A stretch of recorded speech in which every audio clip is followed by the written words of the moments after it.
बिहार में भ्रष्टाचार का खुलासा करना ज्यादा खतरनाक है या भ्रष्टाचार करना? नहीं नहीं, सवाल थोड़ा चुभ सकता है, लेकिन हाजीपुर से सामने आई एक घटना के बाद यह सवाल पूछा जाना लाजमी हो गया है। क्योंकि आरोप है कि एक पत्रकार ने कथित रसोइया घोटाले की खबरें क्या छाप दी। उसके बाद आधी रात को उसके घर पर पुलिस पहुंच गई, ब्रेथ एनालाइजर लेकर पूछताछ हुई, जांच हुई और ऐसा माहौल बनाया गया कि मानो कोई बड़ा अपराधी कानून के शिकंजे में आ गया हो। और सबसे दिलचस्प बात, जिस ब्रेथ एनालाइजर टेस्ट के साथ पूरी कार्रवाई चर्चा में आई, उसमें कथित तौर पे शराब की मात्रा पता है क्या निकली? शून्य। शून्य निकली है। तो फिर सवाल उठ रहा है कि आखिर निशाने पर कौन था, शराब, अपराध या फिर खबर?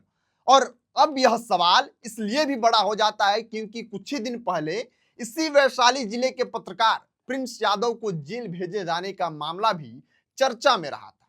प्रिंस यादव और उनके समर्थकों का आरोप था कि उन्हें झूठे मुकदमे में फंसाया गया है क्योंकि वे जिले के कथित भ्रष्ट अधिकारियों की पोल खोल रहे थे। तो क्या यह सिर्फ संयोग है या फिर सच दिखाने वालों के लिए कोई अलग ही व्यवस्था तैयार हो रही है? आइए मामला समझते हैं पूरा क्या है। इससे पहले आप नमस्कार स्वीकार करिए। आप देख रहे हैं खबर पॉइंट में हूं आपके साथ शुभम उपाध्याय। बिहार पुलिस का एक नारा है, अक्सर सुनाई भी देता है, जनता के साथ, जनता के लिए। लेकिन हाजीपुर में जो आरोप सामने आए हैं उन्हें सुनकर लोग पूछ रहे हैं कि यह जनता के साथ वाली पुलिस या खबर के साथ साथ हिसाब बराबर करने वाली पुलिस थी।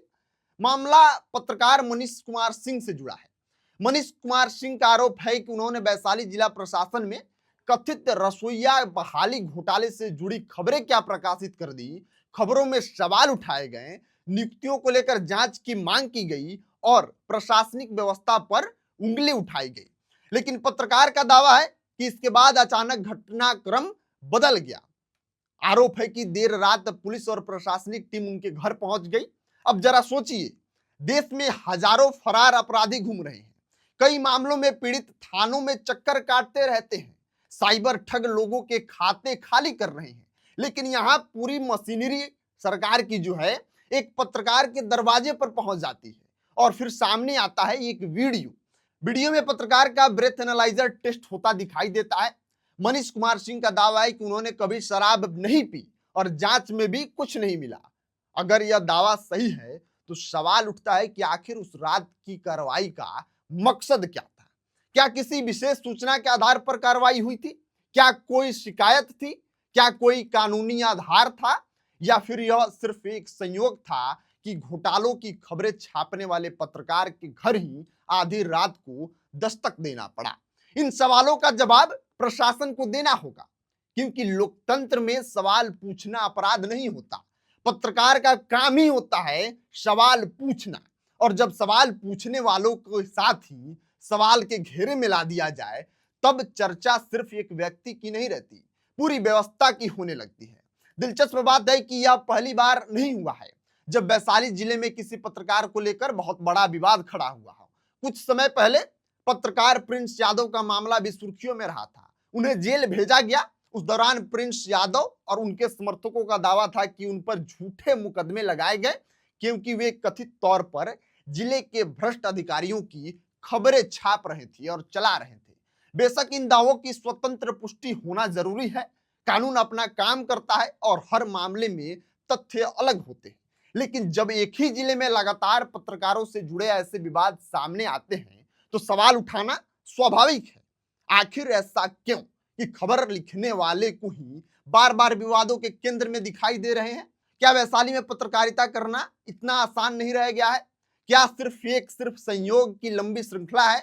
व्यंग तो यह है कि अगर कोई अधिकारी सवालों के घेरे में आ जाए तो जवाब देने की जगह, जांच करने की जगह सवाल पूछने वालों की ही जांच शुरू हो जाता है। घोटाले की जांच के बाद में क्या होगी? पहले पत्रकार की जांच कर लो, भर्ती प्रक्रिया पर सवाल बाद में देखेंगे, पहले सवाल पूछने वाले का बैकग्राउंड चेक कर लो। तो व्यवस्था को साफ करने की नहीं, उंगली उठाने वाले को ही कटघरे में खड़ा करने की तैयारी कर लो। यही धारणा बनती है और यही लोकतंत्र के लिए एक चिंता का विषय है। क्योंकि लोकतंत्र में पत्रकार सरकार का दुश्मन नहीं होता, पत्रकार विपक्ष भी नहीं होता। पत्रकार जनता और सत्ता के बीच वह आईना होता है जिसमें व्यवस्था अपनी तस्वीर देखती है। अगर आईना ही तोड़ दिया जाए तो चेहरा सुंदर नहीं हो जाता, चेहरे की खामियां सिर्फ दिखनी बंद हो जाती है। इस पूरे मामले में प्रशासन का पक्ष भी सामने आना चाहिए। अगर कार्रवाई कानून के तहत हुई है तो उसका आधार क्या है? अगर कोई शिकायत थी तो वह क्या थी? अगर कोई जांच थी तो उसका उद्देश्य क्या था?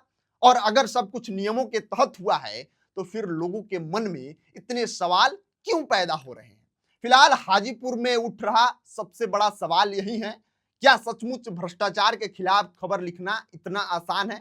क्या खोजी पत्रकारिता यानी स्टिंग पत्रकारिता करने वालों को पर्याप्त सुरक्षा और स्वतंत्रता मिल रही है? और सबसे अहम, अगर हर बार घोटालों से ज्यादा चर्चा घोटाला उजागर करने वाले का ही हो जाए तो फिर आने वाले दिन में भ्रष्टाचार का पर्दाफाश कौन करेगा? क्योंकि लोकतंत्र में सबसे खतरनाक स्थिति वह नहीं होती जब घोटाले होते हैं, सबसे खतरनाक स्थिति वह होती है जब लोग घोटालों पर बोलना बंद कर देते हैं, अपने मुंह पर ताला लटका लेते हैं। इस पूरी खबर के बारे में आप क्या सोचते हैं? इस पूरी खबर में जो पुलिस की रवैया है और कार्रवाई जो की गई है पत्रकार के ऊपर, जहां जांच घोटाले की होनी चाहिए, जहां दोषी लोगों को पकड़ने की जांच होनी चाहिए कि आखिर इसमें कौन लोग संलिप्त हैं, और जांच बैठानी चाहिए कि दोषियों को पकड़कर कार्रवाई हो, वहां जांच खबर दिखाने वाले पत्रकार का ही हो रहा है। आप क्या सोचते हैं? अपनी राय प्रतिक्रिया कमेंट बॉक्स में लिखिएगा। मिलते हैं अगली वीडियो में, तब तक के लिए आप बने रहिए खबर पॉइंट के साथ।